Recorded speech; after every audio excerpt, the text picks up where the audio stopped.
Hello everyone, অনু অয়ন্তিকা লাইফস্টাইলে আপনাদের সবাইকে স্বাগত। আশা করি সবাই খুব ভালো আছেন আর আমিও খুব ভালো আছি। আমি অয়ন্তিকা চলে এসেছি আপনাদের সামনে নতুন একটি ব্লগ নিয়ে। সেই দিন আমরা স্যারের কাছে টিচার্স ডে পালন করতে গেছিলাম। আসলে এটা টিচার্স ডের দিন ছিল না, কিন্তু আমার একটু শরীর খারাপ ছিল বলে আমি টিচার্স ডের দিন যেতে পারিনি। তাই জন্য কিছুদিন পরে গিয়ে সেলিব্রেটটা করি। আমি আর দুটো মেয়ে আর কিছু জুনিয়ররা ছিল, তো তারাও পড়ছিল, তো তাদের সাথে একসাথে সেলিব্রেট করি। স্যারের গিফটটা দেখানো হয়নি। এরপর সেদিনকে মাসি আর দিদি মামাবাড়িতে ছিল বলে আমি মামাবাড়িতে চলে গেছিলাম পড়ে। আর দিদি ফোন করে বলেছিল ও আইসক্রিম খাবে, আইসক্রিম নিয়ে যেতে বলেছিল। আর আমাকেও বলেছিল তুই যদি খাস তুই আনিস। তো আমি আইসক্রিম খাইনি, আমি একটা লিমকা নিয়েছি আর ওদের সবার জন্য আইসক্রিম নিয়েছি। তো এরপর আমি গিয়ে মামাবাড়িতে গিয়ে খাওয়া দাওয়া করি।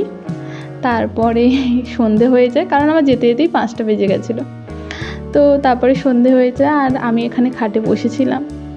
আর সবাই মাসি, দিদা, মামা, মাইমা সব নিচে বসেছিল। আর সেদিনকে খুব গরম পড়েছিল আর ওরা টিভি দেখছিল। টিভি রিমোট কিছুতেই কাজ করছিল না, তাই জন্য ওরা অধীর আগ্রহে চেষ্টা করছিল যাতে টিভি রিমোটটা কাজ করে। আর কিছুতে মনে হয় ব্যাটারি শেষ হয়ে গেছিলো আর রিমোটটারও প্রবলেম হচ্ছিল, তো কিছুতেই চ্যানেল চেঞ্জ হচ্ছিল না। তারপরে আমি ওর ভিডিও করছিলাম আমার দিদির, আর ও বলছে এই ভিডিওগুলো তুই ছাড়বি না। আর মাইমা এখানে চা দিয়েছে। তো মার বাড়িতে গেলে কিছু খাই না খাই মাস্ট আমার এই চাটা খেতে হবে, কারণ মাইমা খুব সুন্দর চা বানায়।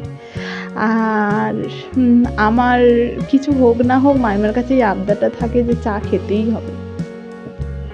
তো আমি চা খাচ্ছিলাম আর সারাদিন পরে চা খেলে একটা আলাদাই রিলিফ পাওয়া যায়।